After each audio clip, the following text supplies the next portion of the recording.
आप सबका धन्यवाद कि आज आप लोगों ने शॉर्ट नोटिस पे हमारे आग्रह पे यहाँ आए और जो एक कल रात जनपद हरिद्वार में एक महत्वपूर्ण घटना हुई है उसके बारे में जो बेसिक अभी तक की हमारे पास जानकारी है वो आपसे साझा करनी थी। और साथ ही साथ जो ये एक बड़ा सनसनीखेज हत्याकांड हुआ था नानकमत्ता में 28 मार्च को, तो उसके क्रम में जो अब तक हम लोग कार्रवाई कर पाए हैं और उससे जुड़े हुए जो कुछ एक लार्जर उसका परिदृश्य है, उसका बैकग्राउंड है और इसमें आगे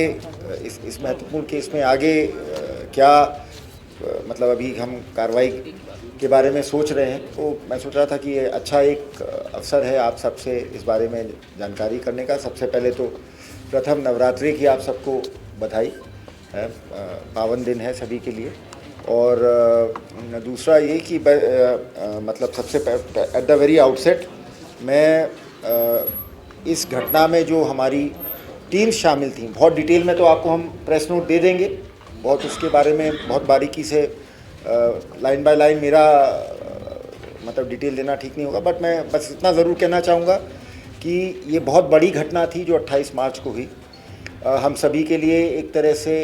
एक जिसे कहते हैं एक चुनौती थी, अंग्रेज़ी में जिसे कहते हैं एक वेकअप कॉल था कि हम लोगों, देखिए हम सभी का मानना है कि उत्तराखंड देवभूमि है, एक शांतिप्रिय प्रदेश है, यहाँ उस तरीके का वातावरण नहीं है, लेकिन जिस तरह से सुबह 6:30 बजे एक डेरे में नानकमत्ता जैसे मेन गुरुद्वारे के बगल में एक डेरे में जाके उस डेरा एक वृद्ध थे, बुज़ुर्ग थे वो डेरा प्रमुख, और सुबह 6:30 बजे जिस तरह से उनकी निर्मम हत्या की गई, तो ये हमारे लिए एक तरह से चुनौती थी। और किसी ने उस दिन कहा भी था कि ये एक तरह से हमारे मुंह पे एक तमाचा था, उत्तराखंड पुलिस के मुंह पे। और आप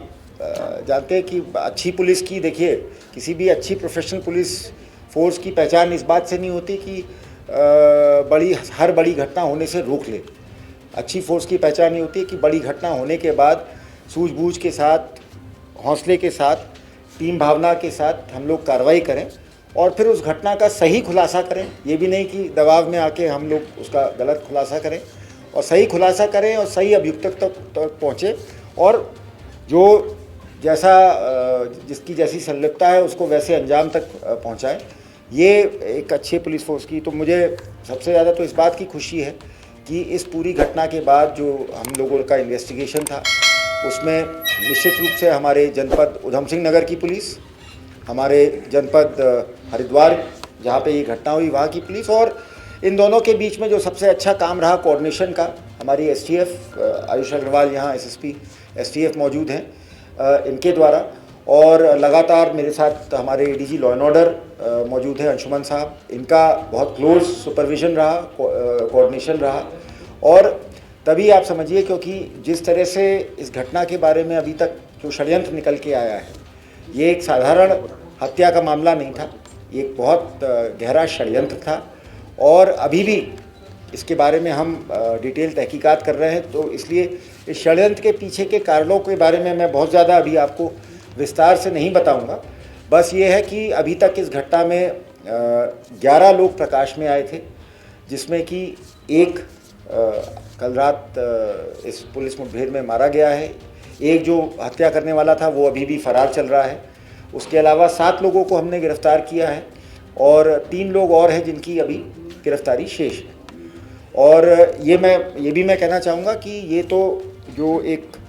इन लोगों से जुड़े हुए जो षड्यंत्रकर्ता थे उनके बारे में डिटेल है, इनके पीछे भी हमारा ऐसा मानना है और भी कुछ लोग थे जो एक्चुअल में इस घटना के सूत्रधार थे और उनके बारे में भी कुछ ठोस जानकारी मिली है। तो अभी ये मतलब मैं ये भी आप लोगों को बताना चाहूँगा कि ऐसा नहीं है कि इस मुठभेड़ के बाद और इस हत्यारे को मार गिराने के बाद हम मतलब हाथ पे हाथ धर के बैठ जाएंगे। अभी इस केस में हमें बहुत काम करना है, बहुत सारी लीड्स को इन्वेस्टिगेट करना है और कोशिश ये करनी है कि इस केस में जो हमारा इन्वेस्टिगेशन है और हमारी कार्रवाई है वो एक ऐसी नज़ीर बने कि आगे भी कोई इस प्रकार से बाहर के अपराधी या बाहर के ऑर्गेनाइज्ड क्रिमिनल्स हमारे प्रदेश में इस तरीके की सनसनीखेज घटना को अंजाम ना दे सके।